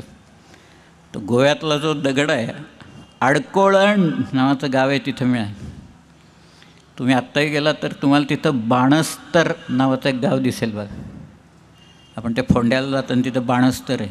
तर आहे तिथं. तर म्हणजे नद्या आहेत गोव्यात खूप, त्याच्यातनं पलीकडं ओलांडून जाण्याच्यासाठी होड्या ठेवलेल्या असायच्या. तो गोव्याचा भाग संभाजीराजांनी जिंकून घेतला सगळा. आणि संभाजीराजांनी जिंकून घेतल्यानंतर ही जी तर होती इथं, इकडून लोकांना तिकडून तिकडून इकडं, पूर्वी त्याला तिकीट नव्हतं. तिकिटाला एक शब्द वापरला आहे, तो त्या याच्यात आहे, त्या दगडावर कोरला आहे, अंगभाडं असं म्हटलं आहे त्याला. ते आणि अंगभाडं किती होतं? 14, म्हणजे लावलेलं आपल्या लोकांनी 14 दुडू असं लिहिलं. दुडू अजून चालतो तिथं गोव्यात. पण संभाजीराजांनी त्याला तिकीट लावलं इकडून तिकडं लोकांना नेण्यासाठी, जे पोर्चुगीज ह्याच्यात नव्हतं. म्हणून संभाजीराजांचा तिथला जो सुभेदार आहे त्याचं नाव धर्मोजी नागनाथ. धर्मोजी नागनाथाला लोकांनी येऊन गाऱ्हाणं घातलं की अरे त्यांचं असताना राज्यांना त्याला तिकीट नव्हतं ना, आता आपलं राज्य आल्यावर तिकीट लावताय हो तुम्ही. मग त्यांनी संभाजीराजांना पत्र पाठवलं. मग संभाजीराजे म्हणाले ठीक आहे आपण माफ करून टाकू. आणि माफ करून म्हणजे आता धर्म तर झाली, ती धर्माची तर झाली. आता काय तिकीट बिकीट वगैरे काही नाही, त्याला सगळं सरकार बेअर करेल. काय आपल्याकडं सरकार बेअरच करत नाही, सगळीकडे टोलच लावतात. मी घेतो आहे ठाण्यापासून रोज आपला टोल भरत भरत भरत येतो आहे सगळीकडे. पण तिथं टोल काढून टाकला, संभाजीराजांनी काढून टाकला टोल. तो त्याच्याबद्दलचं तो त्यांचं जे पत्र आहे ना, ते पत्र त्या दगडावर कोरून ठेवले लोकांनी, आडकळणच्या त्या दगडावर. त्या दगडावर खालच्या बाजूला 2 गायी कोरल्यात. एका बाजूला एक गाय आणि दुसऱ्या बाजूला दुसरी गाय कोरलेली. गायींचा प्रतिपाळ केल्याचे पुण्य मोठे आहे असं पत्रात येतं त्यावेळेस. त्यामुळे त्या गायी कोरल्यात तिथे सगळ्या. गंमत त्यातली आता अशी आहे की त्याच्यात एक वाक्य आहे की पूर्वी यांचं राज्य होतं तेव्हा ते कर घेत नव्हते आणि आता हे हिंदू राज्य झाले आहे तेव्हापासून चालू झालं आहे. पण आता हे हिंदू राज्य झालं असं लिहिलं आहे, त्याच्यात कोरलेलं आहे. संभाजी महाराजांच्या पत्रातलं वाक्यच तिथं ते दगडावर कोरून ठेवलेले आहेत. म्हणजे आता तर सगळेच प्रश्न मिटले सगळ्या ह्याच्यातले. धर्म कुठला आहे आणि काय आहे सांगायला स्वतः संभाजीराजे सांगतायत की बाबा आता हे हिंदू राज्य झालेलं आहे त्या सगळ्या. ही धारणा महत्त्वाची. संभाजीराजांनी शिवाजीराजांनी रामसिंगाला जसं पत्र पाठवलं, शिवाजीराजांनी रामसिंगाला पत्र पाठवलेलं होतं, मिर्झाराजाला पाठवलेलं होतं, तसं संभाजीराजांनी रामसिंग कछवाला पाठवलेलं होतं. पत्र आहे ना की सांप्रत या यवनाधमाला म्हणजे औरंगजेबाला वाटायला लागले की आम्ही हिंदू सगळे तत्वशून्य झालेलो आहोत, पौरुषच संपले आमच्यातलं, असं त्यांना म्हणायचं. तसं नाही, मी परत मिळवण्यासाठी माझं सर्वस्व पणाला लावायला तयार आहे. त्याच्यातही शब्द आहे त्या पत्रात त्या सगळ्या ह्याच्यात. हे जे राज्य, हे कर्तृत्व, हा जो धर्म कुठला आहे, हा जरी स्वधर्म असा म्हटला तरी त्या धर्माची अपेक्षा ही शेवटी हिंदू याच्याकडेच जात, दुसरं कुठेही जाणार नाही सगळ्या. एक मला खूप लोक विचारतात, आणि आता तर त्याला फारच ऊत आला आहे म्हणून मी सांगतो, की शिवाजी महाराजांच्या सैन्यात म्हणे 30% मुसलमान लोक होते. म्हटलं शिवाजी महाराजांनी सैन्याची जातवार शिरगंटीन मोजदात केली होती का?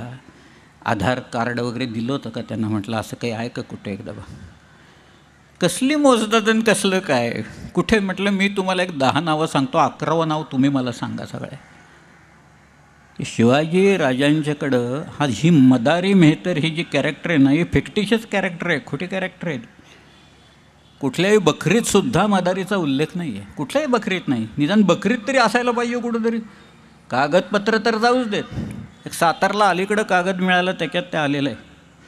पण तो कागद बनावट हे कुणीही सांगेल. सगळ्या गंमत अशी असते की एकाला उत्पन्न दिलं की ते रेन्यू करावं लागतं, दुंबाला करावा लागतो. शिवाजीराजे वारल्यानंतर संभाजीराजांचं पत्र पाहिजे, संभाजीराजे गेले तर शाहू महाराजांचं पत्र पाहिजे, मग राजाराम महाराजांचं कुणाचं तरी पाहिजे ना, एक तरी पत्र. नक्कल सरकारात नक्कल करून ठेवलेली असते, तिथंही नक्कल नाही कुठे. त्यामुळं मदारी बिदारी वगैरे असं काही पात्र नव्हतं त्या सगळ्या, कुठेही नव्हतं. सिद्धी हिलाल एक होता, पण हा खेळोजी भोसल्यांचा क्रीतपुत्र होता, विकत घेतलेला गुलाम होता. त्यामुळं तो तिथंच होता, तो आणखी त्याचा मुलगा, त्याचं नाव सिद्धी याह्या. असे काही सरका सोडले की जे इथलेच लोक आहेत. शिवाजी राजांच्या पत्रात तुम्ही जर का वाक्य वाचली तर कायम येतं की तुर्क फौजेत ठेविली याने जय कैसा मिळतो, असं लिहिलं आहे त्याच्यात. अस्सल पत्र आहेत, मी काढून दाखवीन. असं शिवाजी महाराज व्यंकोजीला लिहित आहेत की तुर्क फौजेत ठेविली याने जय कैसा मिळतो. ते स्वतः शिवाजीराजे फौजेत हे असं ठेवतील का कधी? त्याच्यात आश्चर्य आहे सगळ्या की आमची लढत कोणाशी? या तुर्कांशी कायम चालत आलेली आहे. कपटबलाने त्या देशात आले आहेत. माझी तलवार सदैव उगारलेली आहे, हे कायम सांगत आलेले आहेत. शिवाजी महाराजांचाच तो उपदेश आहे सगळ्या. आणि तो जो आहे तो धर्मजागृती, धर्माचं पुनरुत्थान, हे त्यांनी जे काही केलं. तुर्क फौजात ठेवले आणि जय काय, तुम्ही पत्र काढून बघा. अस्सल पत्र किती जणं वाचतात देवजणे मला माहीत नाही. ते छापलेली आहेत, देवनागरीत छापलेली आहेत, तरीसुद्धा लोक वाचत नाहीत. आता वाचून लोकांना अर्थही कळणार नाही म्हणा बऱ्याच पत्रांचा, ते जाऊ दे. परंतु आणि ती भाषाच वेगळी आहे सगळ्या.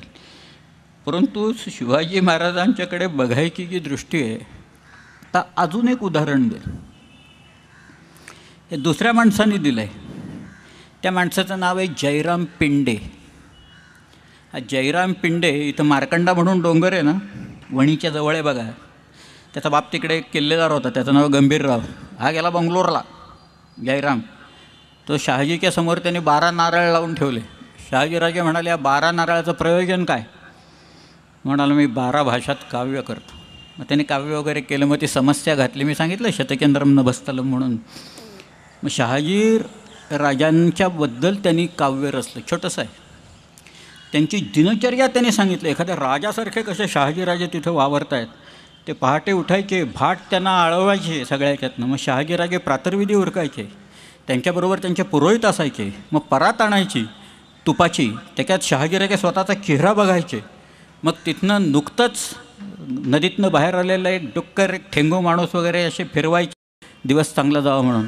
आणि मग तिथं जी त्यांची नवगजी होती, त्या नवगजीत शहाजीराजे हातातल्या तलवारीच्या मुठीवर हात ठेवून आधीच सगळे लोक बसलेले असे की तिथे शहाजीराजे प्रवेश करायचे. मग दरबाराचं काम चालायचं. त्याच्यात तो असं म्हणतो आहे की शहाजीराजांचं तर त्यांनी लिहिलेलंच आहे, पण तो शिवाजी महाराजांना उद्देशून हा माणूस असं म्हणतो आहे, जयराम पिंडे, ऐका. कलियुग सकल प्रबल यवन वन निदलन करकलित करवालोदित प्रताप दिनकरस्य. आणि पुढं जाऊन त्याने श्री शिवराजस्य असं म्हटलं. ते शिवराजस्य कधी आहे? हा शिवाजीराजा काय आहे? कलियुगात सकल प्रबल झालेल्या, सकल प्रबल यवन दल, या यवनांची जी दलं प्रभावित झाली, त्यांचं निर्दालन करण्यासाठी जी तलवार आहे, त्याचा प्रताप आणि प्रभाव आपल्याला दिसतो आहे असं म्हणतात. हे सगळे समकालीन लोक शिवाजी महाराजांची धारणा सांगते. काल मी याचा उल्लेख केला राजकोशाचा. त्या राजकोशाचं मुळात उपोद्घात काढला तर हेच दिसेल. आज्ञापत्रात रामचंद्रपंत हेच सांगतो की शिवाजीराजांनी हा सगळा खेळ स्वराज्याचा सुरू केला. का सुरू केला? हे अवनी मंडळ निर्यावन करावं म्हणून सुरू केलं असं लिहिलं आहे. ते यवनस्तोम बद्धमूल झाली होती, ती मारून काढली सगळ्या ह्याच्यात आणि आपल्या धर्माची स्थापना केली त्याच्यात. या सगळ्या हे शिवाजीराजांचं कर्तृत्व हे असं आहे. सगळं जे काही सांगतो आहे ते पचायला जड आहे, मला माहिती आहे सगळ्या ह्याच्यात. कदाचित काही लोकांनी वाचलं असेलही, काही लोकांनी वाचलं नसेलही त्याच्यातनं.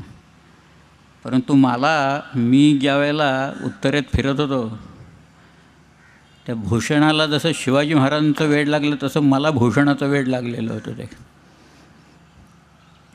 आणि त्या भूषणाच्या जेवढी पुस्तकं मिळत आहेत तेवढी मी जमवली आणि ती सगळी पुस्तकं आणून मग मी माझा अर्थात ते पुस्तक लिहिलं. आणि मला वेळ लागला सगळं, कारण ते ब्रजभाषा 350 वर्षापूर्वीची ब्रजभाषा. पण तो दानवीर आहे, तो युद्धवीर आहे आणि तो धर्मवीर आहे हे तो सांग. दानवीर शिवाजीराजे कसे होते तर काही लोक शिवाजी महाराजांच्याकडे आले किंवा देवाची प्रार्थना त्यांनी केली आहे काही लोकांनी आणि देव प्रसन्न झालेला आहे. अलीकडं देवच प्रसन्न होत नाही अशी परिस्थिती आहे. देवळं खूप झालेली आहेत, उदंड झालेली आहेत सगळीकडं देवळं. देव नाही प्रसिद्ध होते. पण देव प्रसन्न आला त्यावेळेला आणि या लोकांना म्हणाला घ्या मागून तुम्हाला काय पाहिजे. हे लोक काय मागतात माहिती आहे? ते म्हणत आहेत बेपारी जहाज के न राजा भारी राज के. तू आम्हाला कुठल्याही जहाजाचा व्यापारी करू नकोस किंवा कुठल्याही राज्याचा राजा देखील करू नकोस. अरे भिकारी हमें कीजे महाराज शिवराज की. शिवाजीच्या दरबारातला याचक कर, तो एवढं देतो ना त्याच्यात आम्ही खुश आहोत, त्याच्यात खुश आहोत. दुसऱ्या ठिकाणी तो म्हणतो हा माणूस म्हणजे कल्पवृक्ष आहे. महादानी असं म्हटलं आहे महाराजांना. ते महादानी शिवाजी खुमान, खुमान म्हणजे आयुष्मान. महादानी शिवाजी खुमान या जहाना पर दान के प्रमाण तेरे अति गणायित आहे. तुझ्या दानाचं प्रमाण अगणित आहे, विपरीत आहे सगळं.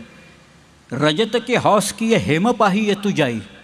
आम्ही चांदीची अपेक्षा ठेवून आलो तर तू हत्तीच दान करतोस. रजत की हौस की आहे, आपलं चांदीची अपेक्षा ठेवून आलो तर तू सोनंच दान करतो. रजत की हौस की हेम पाही तू जाई. हायन की हौस की हाती पायी येतो आहे. आम्ही घोड्याची इच्छा ठेवून आलो तर तू हत्ती दान करतोस. असं तुझं दानाचं प्रमाण फार वेळ. एक हे कल्पद्रुम आहे, हा कल्पवृक्षच आहे. इमे पूरत है सबकी चितचा आहे. सगळ्यांच्या इच्छा आकांक्षा तो पूर्ण करतो. एक कहे अवतार मनोज, अत्यंत सुंदर आहे माणूस हा. की यो तन मे अति सुंदरता आहे. भूषण एक कहे मही इंदुय. भूषण म्हणतो अरे नाही नाही, हा पृथ्वी तलावरचा चंद्र आहे. राज बिराजत बाड्य महा आहे. त्याच्या कला कशा होतात तसं याचं राज्य वाढत चाललेलं आहे. एक कहे नरसिंह आहे संगर.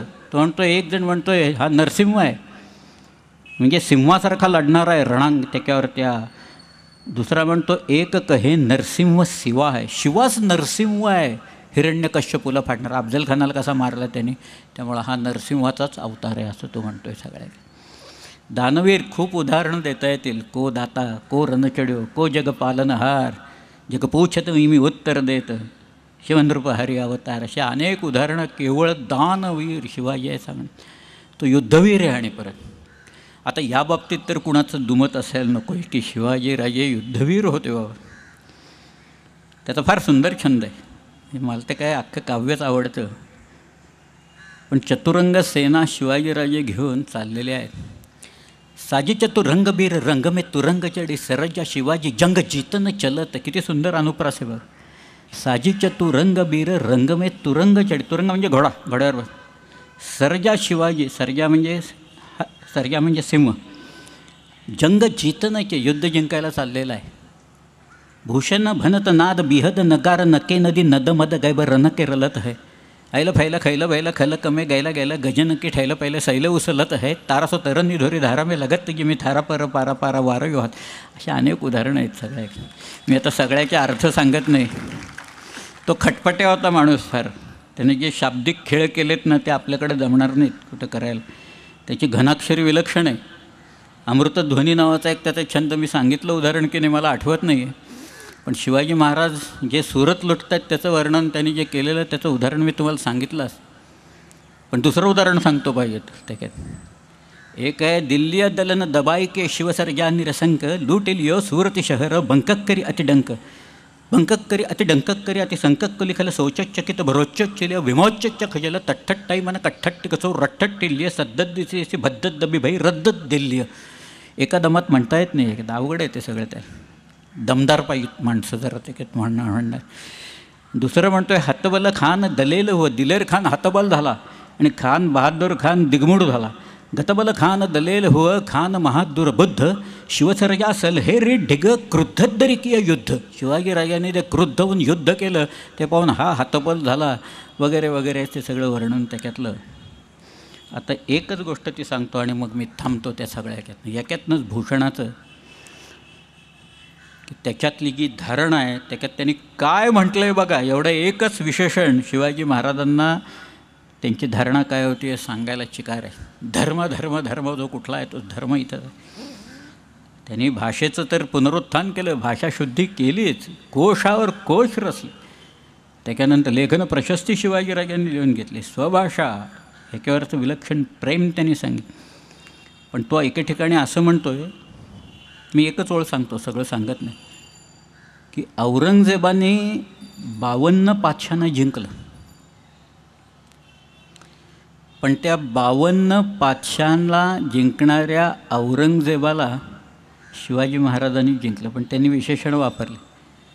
पातशाह 52 दिल्ली के पातशाह जिती पातशाह हिंदुपती पातशाह सेवाने असं म्हटलं. हिंदुपती पातशाह हे सगळे लोक आजवर आपण हिंदुपद पातशाही असं म्हणत आलेलो आहे ना, त्याला भूषणाने हिंदुपती पातशाह असं स्वतःच म्हटलेलं आहे तिथे. त्याला आता शिवाजीराजांचा धर्म कुठला होता, त्यांनी कुणाला वाचवलं, कुणाला अभयदान दिलं, कुठल्या धर्माचं पुनरुत्थान केलं हे काही वेगळं सांगायची गरज नाही आहे. राज्याभिषेकाच्या वेळेला त्याच्यावर शिक्कामोर्तब झालं या सगळ्या ह्याच्यातनं. त्या राज्याभिषेकाच्यापर्यंत माझ्या एका मित्रानेच हे रचलेलं आहे म्हणून तेवढं 1-2-4 ओळी म्हणतो आणि मग मी थांबतो त्याच्यात. ते असं म्हणतं आहे, आज सेतु हिमाचल प्यार का बंधन खून से जोड़ा जाता है. इस देवभूमि में दानवता का खून निचोड़ा जाता है. इन खेतों में फसल शत्रु के खून से बोई जाती है और ये तलवार भवानी है वो दुश्मन के खून से धोई जाती है. पुढचं फार छान आहे. विश्ववंदिनी भारत माँ का राज सिंहासन टूटा था. विश्ववंदिनी भारत माँ का राज सिंहासन टूटा था और पुनराभिषिक्त होने वाला ये राष्ट्रपुरुष शिवराया था. ये राष्ट्रपुरुष शिवराया था. ये सिंहासन रामकृष्ण का, ये सिंहासन रामकृष्ण का. इंद्रप्रस्थ यह धर्मराज का. शाली वाहन चंद्रगुप्त का. पुलकेशी विक्रमादित्य का. पौरसा अशोक पृथ्वीराज का. गुरु अर्जुन राणा प्रताप का. पौरुषता के परंपरा का महापराक्रमी राजा था और पुनराभिषिक्त होने वाला ये राष्ट्रपुरुष शिवराया था. ये राष्ट्रपुरुष शिवराया. सिंधु नर्मदा गंगा माई. सिंधु नर्मदा गंगा माई. ब्रह्मपुत्र यमुना कृष्णाई. तापी सतलज ब्यास गोमती. कावेरी महानदी सरस्वती. भीमा गोदा शरयू पूर्णा. अलकनंद गंडकी कोयना. सप्त सिंधु सह सरिता संगम रायदुर्ग पर होना था और पुनराभिषिक्त होने वाला ये राष्ट्रपुरुष शिवराया था. ये राष्ट्रपुरुष शिवराय. तुकाराम और समर्थ आए, धर्मराज के मार्ग दिखाए. काशी से गागा भटाए, राज्याभिषेक मुहूर्त लाए. दुर्ग दुर्ग दक्खन के गाए. आज हमारे राजा आए, आज हमारे राजा आए. ज्येष्ठ शुद्ध त्रयोदशी का दिन मंगल शुभ आया था और पुनराभिषिक्त होने वाला ये राष्ट्रपुरुष शिवराया था. ये राष्ट्रपुरुष शिवराया था.